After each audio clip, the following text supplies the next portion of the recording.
வணக்கம். நம்ம உடம்புக்கும் மனசுக்கும் சேர்த்து ஒரு ரீசெட் பட்டன் இருந்தா எப்படி இருக்கும்னு யோசிச்சு பார்த்திருக்கீங்களா?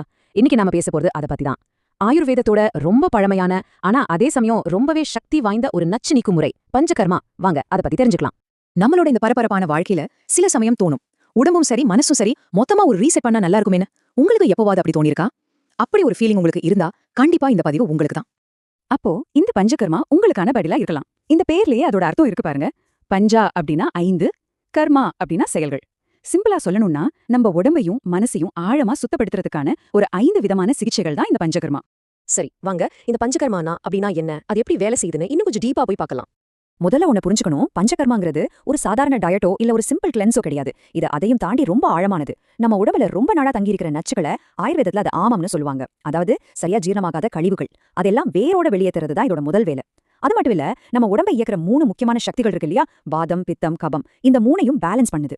சுருக்கமா சொன்னா உடம்ப உள்ள இருந்து சுத்தப்படுத்தி நம்ம நோய் எதிர்ப்பு சக்தியை பயங்கரமா பூஸ்ட் பண்ணுது.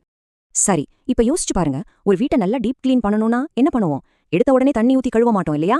முதல்ல அங்க இருக்கிற ஒட்டடை, தூசு எல்லாத்தையும் தட்டி விட்டு அழுக்கு எல்லாம் கொஞ்சம் இளக வைப்போம். கரெக்டா? அதே கான்செப்ட் தான் இங்கேயும். பஞ்சகர்மா சிகிச்சையை ஆரம்பிக்கிறதுக்கு முன்னாடி நம்ம உடம்ப அதுக்கு தயார் பண்ணணும். இந்த தயாரிப்புல 2 முக்கியமான ஸ்டெப்ஸ் இருக்கு. ஒன்னு ஸ்நேகனம். இதுக்கு அர்த்தம் உள்ளுக்குள்ள எண்ணெய் கொடுக்கறது. அதாவது சில நாட்களுக்கு மருந்து கலந்த நெய் இல்லைன்னா எண்ணெயை சாப்பிட கொடுப்பாங்க.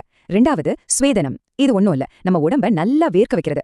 இதுக்கு ஸ்டீம் பாத் மாதிரியான சிகிச்சைகள் எல்லாம் கொடுப்பாங்க. இந்த 2 சிகிச்சையும் என்ன பண்ணுனா நம்ம உடம்புல மூளை முடுக்குல எல்லாம் ஒட்டிக்கிட்டு இருக்கிற நச்சுக்களை இளக்கி அதையெல்லாம் வெளியே கொண்டு வரதுக்கு ரெடி பண்ணி வைக்கும். இப்போ உடம்பு நல்லா தயாராயிடுச்சு. இதுக்கப்புறம் தான் நம்ம பஞ்சகர்மா சிகிச்சையோட இதய பகுதிக்கே வரும். ஆமாங்க, அந்த 5 முக்கியமான சிகிச்சைகள். இததான் ஆயுர்வேதத்துல பிரதான கர்மான்னு சொல்லுவாங்க. ஆமா, வெறும் 5 சிகிச்சைகள் தான். ஆனா இந்த முழு பஞ்சகர்மா தத்துவமே இந்த 5 விஷயங்களை சுத்தி தான் பின்னப்பட்டிருக்கு. அது என்னென்ன சிகிச்சைகள்னு இப்ப பார்க்கலாம் வாங்க. சரி, இப்ப அந்த 5 மேஜிக்கல் சிகிச்சைகள் என்னென்னு பாத்திரலாம். முதல்ல வமனம். இது என்னன்னா மருந்து கொடுத்து வாந்தி எடுக்க வச்சு உடம்புல இருக்கிற அதிகப்படியான கபத்தை வெளியேற்றுறது. அடுத்து விரேச்சனம். இது பேதி மூலமா உடம்புல இருக்கிற அதிகப்படியான பித்தத்தை வெளியேற்றுறது. 3வது ரொம்ப ரொம்ப முக்கியமான ஒண்ணு வஸ்தி. இது ஒரு வகையான மூலிகை எனிமா, வாத தோஷத்தை சரி பண்றதுக்கு இது ரொம்ப அவசியம். 4வது நஸ்யம். இதுல மூக்கு வழியா மருந்து எண்ணெய் விட்டு தலை, கழுத்து பகுதிகளில் இருக்கிற நச்சுக்களை நீக்குவாங்க. கடைசியா 5வது ரத்த மோக்ஷனம். இது ரத்தத்தை சுத்தப்படுத்துற ஒரு முறை. ஆனா இப்போதெல்லாம் இது ரொம்ப அரிதாதான் பயன்படுத்தப்படுது. இதுல ஒரு இன்ட்ரெஸ்டிங்கான விஷயம் என்ன தெரியுமா? இந்த வஸ்தி சிகிச்சை பஞ்சகர்மா சிகிச்சைகளின் ராஜா அப்படின்னே சொல்வாங்க. ஏன் தெரியுமா? ஏன்னா ஆயுர்வேதப்படி நம்ம உடம்புல வர பெரும்பாலான நோய்களுக்கு மூல காரணமே இந்த வாத தோஷம்தான். அந்த வாதத்தை சரி பண்றதுல வஸ்திக்கு நிகர் வஸ்திதான் சொல்லலாம். சரி, அப்போ யாருக்கு எந்த சிகிச்சை கரெக்டா இருக்கும்?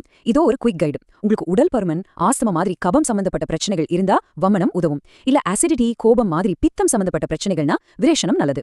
மூட்டு வலி, மலச்சிக்கல் மாதிரி வாதம் சம்பந்தமான பிரச்சனைகளுக்கு வஸ்தி தான் பெஸ்ட். அதுவே தலைவலி, சைனஸ் இல்ல மன அழுத்த மாதிரி பிரச்சனைகளுக்கு நஸ்யம் ரொம்ப நல்ல பலன் கொடுக்கும். ஓகே, இப்போ இந்த டீப் கிளீனிங் எல்லாம் முடிஞ்சாச்சு. அப்போ வேலை முடிஞ்சிருச்சா? இல்லவே இல்ல. இப்போதான் ரொம்ப முக்கியமான ஒரு கட்டமே ஆரம்பிக்குது. இதுக்கு பேரு பஷ்சாத் கர்மா. சிம்பிளா சொன்னா இது ஒரு புதிய தொடக்கம். இந்த போஸ்ட் ட்ரீட்மெண்ட் கேர் ரொம்ப ரொம்ப முக்கியம். முதல்ல உணவு கட்டுப்பாடு. உங்க ஜீரண சக்தி அப்போதான் மெதுவா இயல்புக்கு திரும்பும். அதனால கஞ்சி மாதிரி ரொம்ப லைட்டான உணவுகளை சாப்பிட்டு படிப்படியாதான் நார்மல் சாப்பாட்டுக்கு வரணும்.